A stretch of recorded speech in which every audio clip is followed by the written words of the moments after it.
Facts Hunter.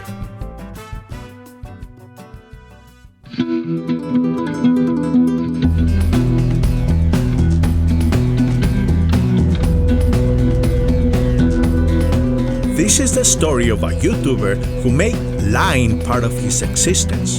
A manipulated conman who, despite being born into wealth and privilege, failed to build a prosperous career and instead became a Russian shill during one of the most destructive conflicts in Europe since the Second World War.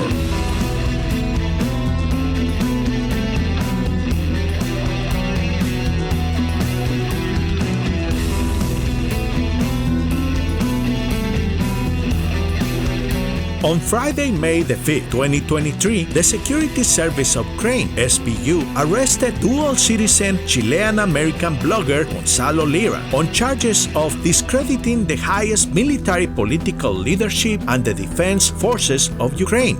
Gonzalo's arrest came as a pleasant surprise for some, as he was constantly spreading pro-Russian propaganda while living in a relaxed house arrest arrangement after having been arrested a year prior under similar charges. Vladimir Putin, he is, for all intents and purposes, what you would call an ethnic nationalist. But he is not an imperialist, the Kiev regime. I'm telling you right now. These people are neo-fascist, neo-Nazis. The West is the one puppeteering Zelenskyy, right? The Kiev regime also constantly shelling the regions of the Donbass. 16,000 people died after 2015 up until the start of this conflict. 1,000 children or 800 children were killed. And while the news were pleasant for some, the same news were upsetting for others, especially his followers, who constantly claimed that he was speaking the truth just because he was living in Ukraine. Disappeared by Ukrainian Nazis in Kharkov. Remind me again why we're sending them hundreds of billions of dollars. I think he's been a very courageous man to stand out there, entertain us, and do something that was never done in history. This has never been done. The idea of having a guy out there who is truly a man of the people, not covering this from the top down, but giving his good-hearted perspective. Polarizing to say the least, Gonzalo Lira gained notoriety after he adopted the persona of a dating coach under the name of Coach Red Pill. Women are like dogs. Now, what do I mean? You have to treat them like you would treat a dog. Again, like I've said countless times in countless videos, see, women don't believe in objective truth. They don't, okay? For them, truth is subjective, because for them, the most important thing in their lives is not objective reality. What's the most important thing for them is feelings. Feelings which by definition are subjective. Without going into the details, you f*** a woman really well. I mean, you f*** them in a way that they will remember it. That they are going to be walking around bow-legged for a couple of days. And yeah. And what does this mean? F*** them good. It means ignoring what they want and simply taking what you want, sexually speaking. Now, I'm not advocating rape or anything like that. I am simply saying that you simply take from a woman what you want, sexually speaking, and make no apologies for it.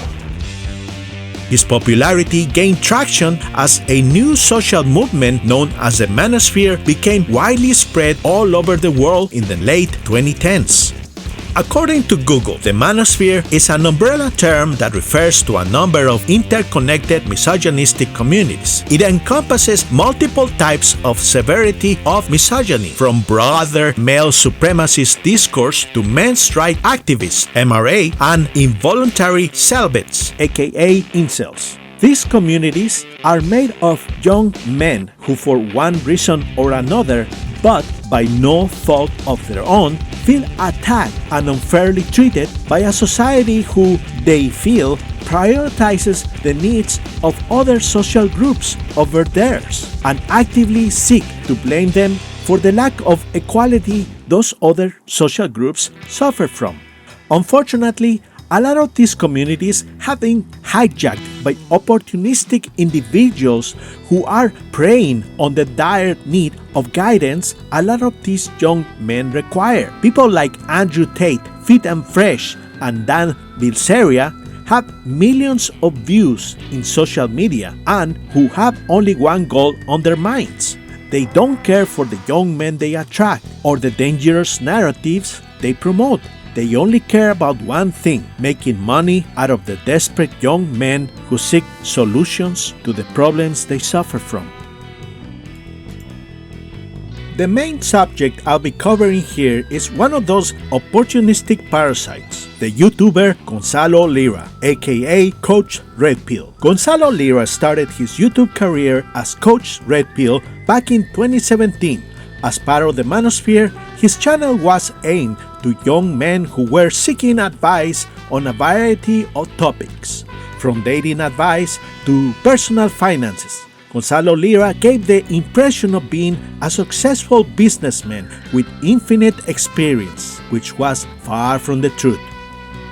In late 2018, Coach Red Pill became involved in a YouTube drama with another YouTuber who went by the name Krauts and T. Coach Red Pill became enraged when he discovered that Krauts had Googled him and found Red Pill's real name, a task that Red Pill considered an attempt of doxing. The YouTuber Kraut and T is planning on doxing me, to smear me, push me off the stage because he can't argue face-to-face, man-to-man. Kraut, at heart, is a coward.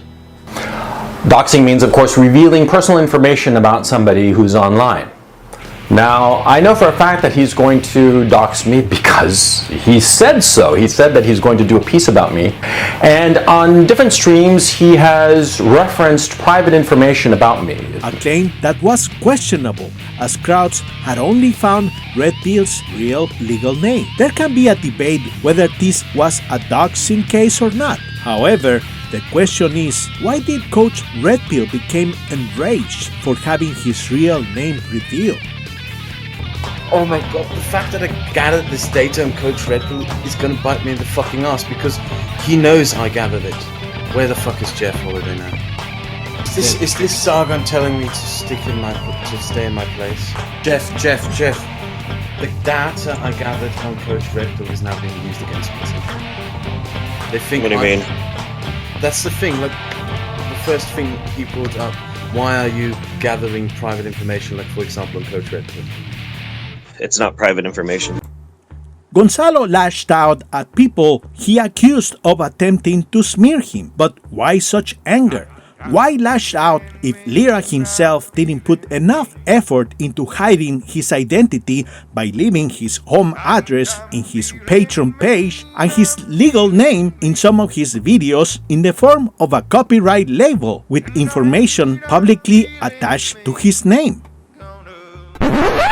Fuck that shit. Most of the shit that happened to me 7 months ago centered around Braving Ruin and this guy, who calls himself Coach Red Pill. And it is arguably this guy who is the biggest piece of shit I have ever encountered anywhere at any time. And I will show to you why. The entirety of the drama around him hinged on one accusation by him. That being that I had doxed him. That I dug up his real name by some illicit scheme and dark ways to fuck him over. The problem with that is, his real name literally was in the description of his YouTube channel. Not once, but 3 times. In his email, in his Patreon, and in the pathetic signature he leaves in the description of his channel. He ends every video with a copyright notice from a company that, if googled, leads directly to his name. He even made a video titled "In His Address." And when I happened to google that name and the company and Braving Ruin did his drama, he deleted his name and claimed they were never there. What this moron doesn't know is that I made an archive before he deleted it.